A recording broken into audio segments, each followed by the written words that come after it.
ശിവേട്ടൻ്റെ വീട്ടിൽ ബന്ധുക്കളെല്ലാവരും കൂടി തീരുമാനിക്കുകയാണ് നാളെ ബാലചന്ദ്രനുമായിട്ട് ഒരു കൂടിക്കാഴ്ച വയ്ക്കണം, കാര്യങ്ങളെല്ലാം തുറന്ന് സംസാരിക്കണമെന്നൊക്കെ.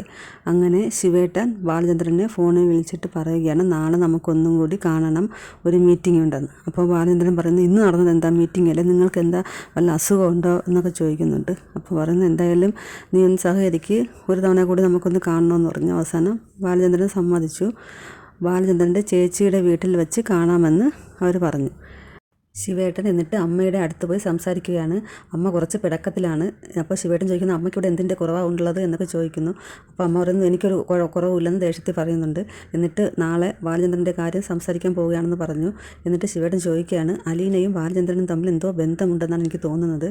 ബാലചന്ദ്രനായിരിക്കും പ്രജിത്ത മമ്മിയെ അച്ഛൻ്റെ അടുത്തേക്ക് വിട്ടത്. അങ്ങനെയായിരിക്കും അച്ഛനും മനുവും കൂടി പോയി അലീനയെ കൊണ്ടുവന്നത്. ഇത് അവരുടെ പ്ലാൻ ആകാനാണ് ചാൻസ് എന്നൊക്കെയാണ് ശിവേട്ടൻ പറയുന്നത്. അമ്മയ്ക്ക് എന്ത് തോന്നുന്നു എന്ന് ചോദിച്ചു. അപ്പോൾ അമ്മ പറയുന്നു, നീ ഇങ്ങനെയൊക്കെ പറഞ്ഞപ്പോൾ എനിക്കും അങ്ങനെയൊക്കെ തോന്നുന്നുണ്ട്.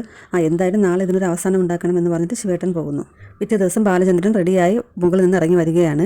അപ്പോൾ അലീന വന്ന് ചോദിക്കുന്നുണ്ട്, അച്ഛൻ ഒറ്റയ്ക്കാണോ പോകുന്നത്, ബബിതയോ കൃഷ്ണമോളയോ കൂടി കൂട്ടിക്കൊണ്ട് പോകണ്ടായിരുന്നോ എന്ന് ചോദിച്ചു.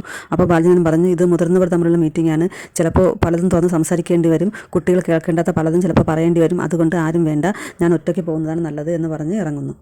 ബാലചന്ദ്രൻ ചേച്ചിയുടെ വീട്ടിലെത്തിയിട്ട് ശിവേട്ടനെ വിളിക്കുകയാണ്, ഞാൻ ഇവിടെ എത്തിക്കഴിഞ്ഞു, നിങ്ങൾ എവിടെ എത്തിയെന്ന് ചോദിക്കുന്നു. അപ്പോൾ ശിവേട്ടൻ പറഞ്ഞു, ഞങ്ങളിതാ ഇവിടെ എത്താറായി എന്ന് പറയുന്നുണ്ട്, വഴി അറിഞ്ഞുകൂടെങ്കിൽ ആരോടെങ്കിലും ചോദിച്ചാൽ മതിയെന്ന് ബാലചന്ദ്രൻ പറയുന്നു.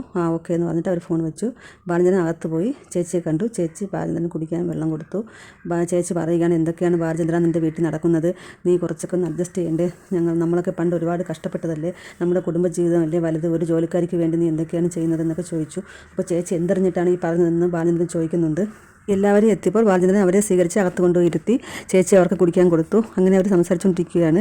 അപ്പോൾ ചേച്ചിയുടെ ഭർത്താവ് എത്തി. അയാളൊരു പോലീസുകാരനാണ്. അയാൾ പറഞ്ഞ ഡ്രസ്സ് മാറിയിട്ട് ഇപ്പം വരാമെന്ന് പറഞ്ഞിട്ട് അയാൾ മുകളിലേക്ക് കയറിപ്പോയി.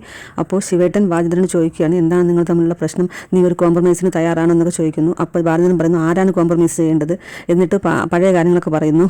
അലീന വന്നത് മുതലുള്ള കാര്യങ്ങൾ പറയുന്നു. വൈജയന്തിയാണ് ആദ്യമേ പ്രശ്നമുണ്ടാക്കിയത്. അലീനയുടെ മേൽ ഓരോ കുറ്റങ്ങൾ ആരോപിക്കാൻ തുടങ്ങി. അലീനയെ കള്ളിയാക്കാൻ നോക്കി, അലീനയെ മോശക്കാരിയായ പെണ്ണാക്കാൻ നോക്കി. അതിലെല്ലാം വൈജയന്തി തോറ്റു. അവസാനം രോഹിത്തും ഹരിശങ്കറും കൂടി അലീനയെ മയക്കുമരുന്ന് നൽകി മയക്കി മാനഭംഗപ്പെടുത്താൻ ശ്രമിച്ചു. അപ്പോൾ അലീന ഒരു കത്രി എടുത്ത് വയറ്റിൽ കുത്തി. അവൾ അതിൽ നിന്ന് രക്ഷപ്പെട്ടു.